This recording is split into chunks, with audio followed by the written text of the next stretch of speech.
Hello everyone, Phil here, and welcome to my continuing review series for The Last of Us television series on HBO Max. I am here to talk about episode 7. And this one, some people were anticipating it a lot, others were dreading it. I saw some really mixed reactions on the internet for it. Based on the teaser that happened at the end of episode 6 when they showed scenes from it, you're like, really? They're doing this? In a series where they're trying to take arguably a 20 to 30 hour video game and they're trying to cram it into less than 9 hours of television, they're really going to go with this for episode 7? The answer is yes. Ladies and gentlemen, episode 7 of The Last of Us TV series is the Left Behind DLC. The backstory of Ellie and her friend Riley, who are best friends in the same training camp, being taught military procedures and ways to survive in this ongoing apocalypse, cordyceps apocalypse, I guess you should say. Riley runs away and comes back and says, I'm leaving. I'm getting recruited by the Fireflies, and I don't want to be here anymore. I don't like this militaristic way of life. They said that they're going to ship me off to basically do menial, trivial tasks for them, and I don't like this. I want to do something meaningful with my life, so I'm going to join the Fireflies. Okay? Ellie is upset. She doesn't want Riley to leave, and Ellie, basically, being the best friend of Riley, goes off on one final night where they go and explore the rooftops together. They drink liquor that was found by a dead guy that they run into, and they go into a shopping mall. Okay? Literally, the episode is meant to be two teen girls trying to be teen girls in the cordyceps apocalypse. Now, if you played the Left Behind DLC, you already know how this ends. I'm going to say spoiler alert for those who have not seen the Left Behind DLC, because I obviously need to recap what actually happens at the end, because it's actually quite significant. So the girls run through the mall. They look at clothes. They play with, various different things. They go on a merry-go-round together, as you can see here, carousel. They actually go into a video arcade and play video games, which, of course, is ridiculous because, no, video games like that would not work in the apocalypse. They all have battery packs inside that need to be replaced. But, of course, unless you're an expert about arcade machines, you would understand that. I know I used to own a Street Fighter arcade board, and I know that after about 15 years, the battery dies and needs to be replaced. You can't even use it anymore. But I digress. It's meant to be a touching episode. One of the things that I was anticipating that never happens, okay? I remember specifically in the Left Behind DLC for the game, there's a scene where they put on Halloween masks, and they have, it's either water guns or Nerf guns. I forget. I think it might be water guns, but it might be Nerf guns too. And they're basically shooting each other, and that's actually some of the gameplay, because this DLC doesn't have much survival-style gameplay at all. It's mostly just two girls trying to be teenage girls in the apocalypse, which is kind of interesting and different and not expected. And so you're tagging each other, you're shooting each other. I remember that there's this scary laughing sound effect from a Halloween toy or whatever, or one of the masks does it during this event. That doesn't even happen in the show. They cut it out. So the one thing that I remember distinctly from the DLC that stood out, I was like, I'd like to see that in the show. They cut that part out. They did have the carousel. They had some food court scenes, various other things. So basically by the end of the episode, because it is a 40 to 50 minute episode, okay? What happens in the game happens here. Now, hold on. Because this actual Left Behind DLC plot is wedged between what's actually happening in the present in the show. If you remember at the end of the last episode, episode 6, Joel got stabbed. And he's bleeding out. And so Ellie's trying to save him. Then all of a sudden they flash to the Left Behind story. Does it have any significance whatsoever in the plot of what's going on with Joel and Ellie? No. Zero. It has nothing to do with that. They wanted to get it into the show, and they just wedged it in without any real rhyme, reason, or explanation as to why it would be in episode 7. It just doesn't make sense. Okay? So, just for those who don't know, spoiler alert, at the very end of this episode of the two girls doing all these things, it's revealed that they basically have romantic feelings for each other, and they kiss. Okay? Big deal. Who gives a crap? It easily could have been a boy and a girl. It could be a girl and a girl, a boy and a boy. It doesn't matter. It's modern day, 2023. Who gives two shits about this? I remember when the DLC came out a decade ago. Well, I guess it was a little less than a decade ago. People were kind of, she's gay? Like it was some big deal. I didn't care. But, to see it represented on TV or whatever, it's cute, I guess. I don't really care. But then what ended up happens is, they're acting basically kind of stupid in this mall, making all this noise, thinking there's no infected. There are infected, and the infected attacked them. and they do manage to fend them off and kill the infected. But sadly, the infected bite them too. And the weird thing about the way they handled this, all right, and I don't know if this will be dealt with further down in the last 2 episodes of the show, because there's only 9 episodes. This was episode 7 was this whole thing, okay? As we know, Ellie survives. Ellie is immune to the infected bite. But her friend Riley is not. Her friend Riley is going to turn into a cordyceps zombie and die. But what happened? We don't know, because guess what happens? They shows them being very sad and that they're bitten, and then they decide they're just going to spend their final hours together or final days together, however long it takes for them to turn. And then it cuts away and goes right back to present day and shows that Ellie has found a sewing kit and is sewing up Joel, and that's the end of the episode. That's it. So the episode starts, oh, I have to save Joel, he's bleeding out. Cuts to the Left Behind plot for literally no reason whatsoever. Cuts back to present day, and that's the end of the episode. No resolution, because you actually don't know what happened to Riley. Now, if you've played the games, you find out she's dead. She got killed. She turned into a cordyceps zombie or whatever. Did Ellie do her in? We don't know. Because, I mean, the whole plan was the two of them were supposed to basically die together. But what happens when Riley started turning and Ellie wasn't? Did she turn on her and kill her? Did she leave her there? Did she, what happened? We don't know. There was no explanation. And with only 2 episodes left, I wonder if they're even going to explain it or just leave it unfinished, unexplained. It's kind of messed up, actually. Okay? So here's the thing. All right? That's the episode. It's a whole, 40, 50 minutes of the Left Behind plot. All right? It does cut out some stuff, because I remember in the Left Behind, there was a few other things they did in the mall, and I believe there was a section or two where they had to survive against the infected or something, or raiders. It was one or the other. I can't really remember. I hope I'm not misremembering. Maybe I am misremembering. But I just remember that, it felt shorter. It did feel shorter than what the DLC originally was. I still think, let me put it this way. Cinematography was great. It was really cool to see a mall basically be apocalyptic like that. All right? It's kind of cool how they transformed it. It was good to see backstory for Ellie.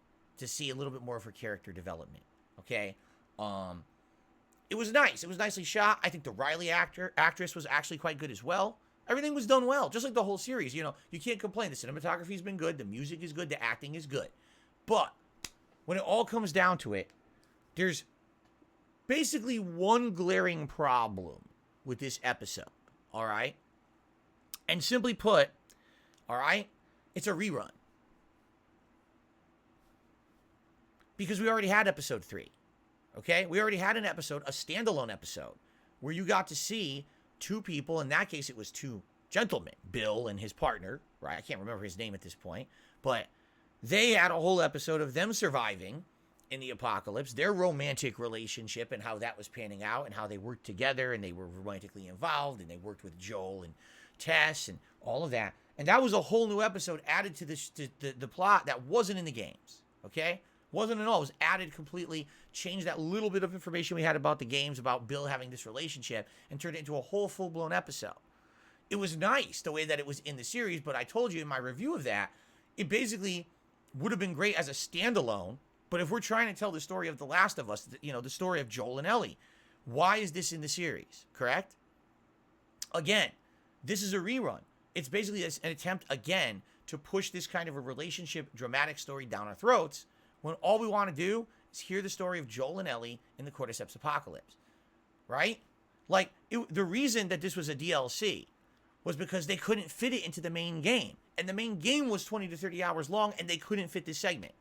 So, if this couldn't fit into the main game, why did they think it was worth an entire episode in only a 9-episode series that's supposed to be the whole game? It doesn't make any sense whatsoever. You already blew a whole episode on episode 3, adding in context to a personal romantic relationship. Why did you waste episode 7? I hate to say it, this episode is wasted time.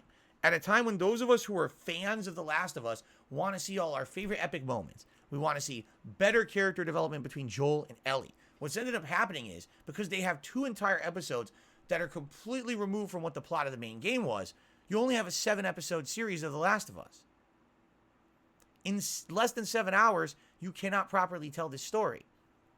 Case in point, the preview of next week's episode is the David episode. David, the charismatic, leader of a cult / almost religion. It's one of the best plot lines of the game. It's definitely the darkest and creepiest plot line of the game. It needs time. It's not getting time. It's going to have like a 45-minute episode. They're going to rush right through everything. So you're not going to get the character development you want. You're going to have to rush through the whole thing with David. And it's going to end up, in my opinion, probably not be as good as the game because it's too rushed. And then think about what's left in the plot of The Last of Us is after Joel and Ellie escape that, then they're basically on the road. They're going to that major city, if you remember. This is when they actually see, I believe, the giraffes and everything. And then they have that final push towards the hospital where the fireflies are. And they have to fight a ridiculous amount of infected to get there. It's an insane gauntlet to get there. And then when they finally get there, right, then there's the twist ending, which I won't spoil for those who don't know. Crazy twist ending and all of that. So you're going to tell me their entire journey from David's camp through all of that, then getting to the hospital, then having that entire plot take place at the hospital is going to be one episode. You're going to cram an insane amount of hours of the game into less than 2 hours, probably like 90 minutes. What are you thinking? We didn't need the DLC backstory of Ellie. We did not. If they wanted to do this, this should have been an episode in season 2. Do it right at the beginning as backstory, or right at episode 1, episode 2 should be this. Not the main, when we're trying to tell the main story of Last of Us, you're wasting our time. You already had episode 3, and quite frankly, I thought episode 3 was great, but out of place and shouldn't have been in this main series. Maybe what they should have done was a spin-off series.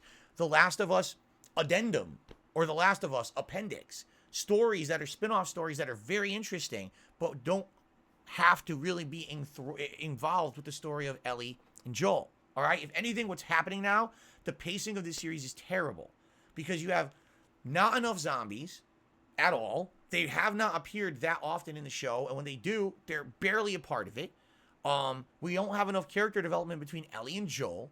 In the game, you really get to feel that father-son relationship being fleshed out through their survival. You barely get to see them survive together in this series because they cut it all out to have time for shit like this. Okay, and again, there's nothing wrong with this story. I like this story, but not in a 9-episode series where we're rushing through the amazing plot of The Last of Us 1. What's ended up happening here, they took one of the best game plots ever. They shoved in 2 side stories because they wanted to essentially give you an example of progressive romance. I'm all for that. I don't care that they're gay. I don't care that Bill and his lover and husband were gay. I don't give a shit. Tell those stories. They're great. I actually really enjoyed this episode, and I enjoyed episode 3, but not when we're rushing through the plot of The Last of Us, not at the expense of the plot of one of the best video games of all time because you want to shove this down our throats. It doesn't belong in there. Okay, that's why it was a fucking DLC. Why do you think it was a DLC to begin with? So whoever's in charge of this series is really trying to shoehorn in these progressive romances. And it's fine to have them if they were side stories, not as main part of the series. This pisses me off because now I know the best parts of this game are going to be rushed through in the next 2 episodes, and it's likely not going to be satisfying. For those of us, again, who've played these games, it's probably going to be quite disappointing to see how fast they're glossed over and rushed through to get right to the finish line, right? And you know what? And I have to say this too. The Last of Us 2, as much as I actually personally don't like the plot of that game, that's a really long game. Are they going to pull this again? Are they literally going to do 9 episodes for a game that's that long? I don't know how they're going to do it. I really don't. It feels like, if you're gonna do this series, do it right. Take the time to do it right. When you look at a still frame, wow, that looks great. You're right. And actually, the episode's good, but not when you realize that it's at the expense of so much that's being lost because they're wedging in these side stories. So, that's why I'm upset. It's not that the episode's bad. It's not a bad episode. Tell me this story. But I just know what's going to end up happening. Next week, we're going to be like, wow, that was a really rushed story of David and those survivors. I just know it.